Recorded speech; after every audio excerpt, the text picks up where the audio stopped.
Hi, it's G from NSA, that's Native Speakers Academy, and it's time for another simple lesson,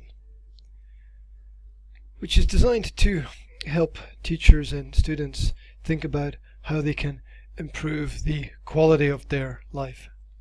If you can hear bells in the background, it's the local clock tower chiming away. So, today's concept is you can't do it alone.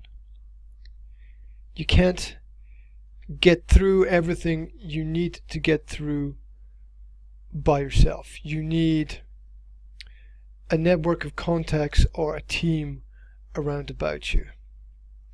You need people to share information with. You need people to congratulate you on your successes, and you need people to constructively criticize your failures so that you can be better, so that you can take steps forward.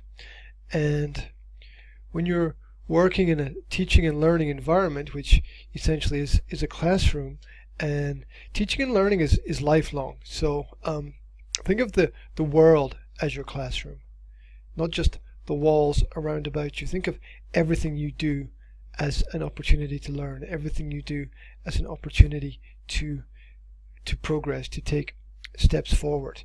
And if you take the analogy of or the example of a classroom, you've got dynamics happening there. You've got, and I used to write this on my lesson plans for students. I used to write down, I used to make a little diagram of the dynamic that was happening in the learning process, whether it was the teacher communicating to the student, or the student communicating to the teacher, or the student communicating to the student, so I could get a better picture of what kind of relationship dynamic was happening, and so that I could mix it up a little bit so the same thing wasn't happening all the time. Now, a classroom is a place for a process. It's a place for a process. It's not where you're going to find all the answers to all the problems. It's a place where you can collect and pick up and share data and information, and this goes for teachers as well as students. Remember that in a classroom there are usually more teachers, sorry, they're not, usually more students than there are teachers. And so there's a dynamic problem at the beginning. The teacher is in a minority and the students are in a majority, so those who theoretically know more are in a minority there, so they've got a problem to transfer that information to the students. Now, consider the concept that consider a concept of time within this sharing and learning dynamic, where the teacher, say a teacher is 40 years old, so they've got 40 years of experience. Now, say you've got a classroom of 20 students who are all 15 years old. So what's that? 300 years of collected experience that those students have compared to the 40 years that the teacher has. So that's a greater collective knowledge that the students have than the teacher has. So that's one thing to be really aware of. What this means is that collectively the students know far more than the teacher about a lot of things. Maybe not specifically about the teacher's chosen specialized subject, but it means that the teacher needs to respect this dynamic, needs to respect this information, so that they can properly understand the student's position, and also understand that the students generally have as much to teach the teacher as the teacher has to teach the students. And learning is never a finished concept. And that's why the classroom is the place for the process. Learning is never finished. It's a place for conversation. It's a place for exploration. It's a place for the development of the grammar, the logic, and the rhetoric in the ancient trivium system, which is as relevant today as it was in the past. Now, you can't step forward until you enter a situation where there's new or different information. And another part of that learning dynamic is that all learning is a vertical process. It's a vertical process. The information comes down. You cannot learn in a horizontal environment. You cannot learn when everybody knows the same thing, has the same experience. You cannot learn when everyone is reading exactly the same book. You cannot learn when everyone is going through the same habits every single day. Imagine a room where everyone wore the same clothes. I mean, how ridiculous would that be? I mean, that's just a visible representation of the psychological perspective. And now everyone has something different to offer. Everyone is unique. We know there's a core inside each person which is absolutely, completely unique for that person.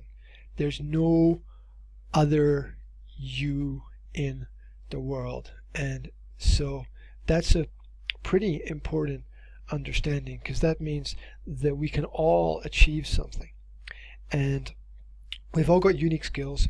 We've all got unique abilities. We've all got unique thoughts. We've all got unique creativity. You know, give everyone the same box of Lego and they'll all construct something different. Unless, of course, they follow the specific instructions to construct something specific. But you know what I mean. So, learning is essentially a logical process. It's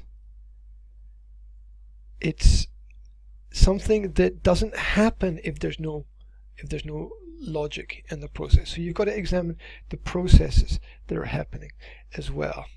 And so it's not just a process of the communication of information, but it's also the process of what can we do with this information, how can we extend this information, how can we expand this information, how can we add to something. And something I'll deal with in a future talk is the concept of accept and build. It's a concept from theater where whatever happens, you build something into it. You reject nothing, accept everything and build. Accept and build, accept and build. That's the way to go. So where are we? You can't learn, as I said, you can't learn much from people who only know the same things as you. There's got to be some kind of new element in the relationship. That's why we like to meet new people. That's why we like to read new books. That's why we're interested in the new of life. That's how we take steps forward. So, key points. To learn, you need to listen and to read. Listen and read are the fundamental skills of learning. And this means that it's an understanding that you can't do it alone. You need to read something that someone else has written.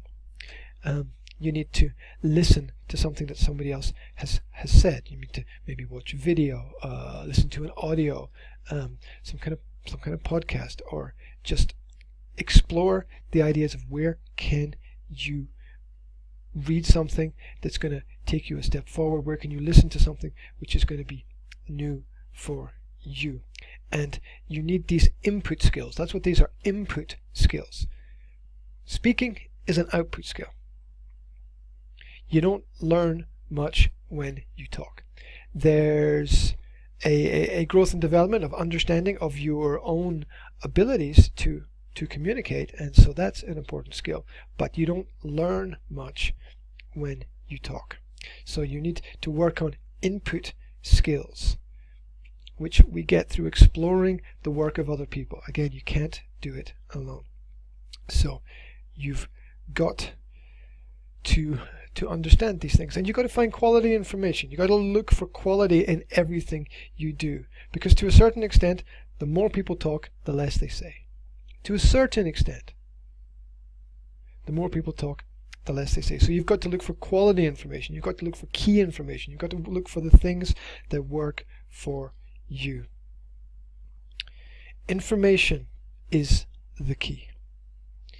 You can't do it alone, because you need to shape your own future, to form your own future, to inform, information, to shape your world through your experiences. And information helps you to grow. Information expands your horizons. Information changes situations. It changes perspectives. And hopefully brings you closer to the truth. So you've got to reach out. You've got to network. You've got to build contacts. That's why social media is a key tool in the modern world. It's not just linking and tracking people. It's an opportunity to catch up. It's an opportunity to share. It's an opportunity to collect ideas and to bring them together, to understand them, to study them, to accept them, and to build with them. And you need other people for this. You can't do it alone. You need other people for this. So that's today's simple lesson. Apply that principle, apply those understandings into the world around about you, and it'll help you take steps forward, I hope. Let me know what you think, and I'll speak to you again soon, I hope.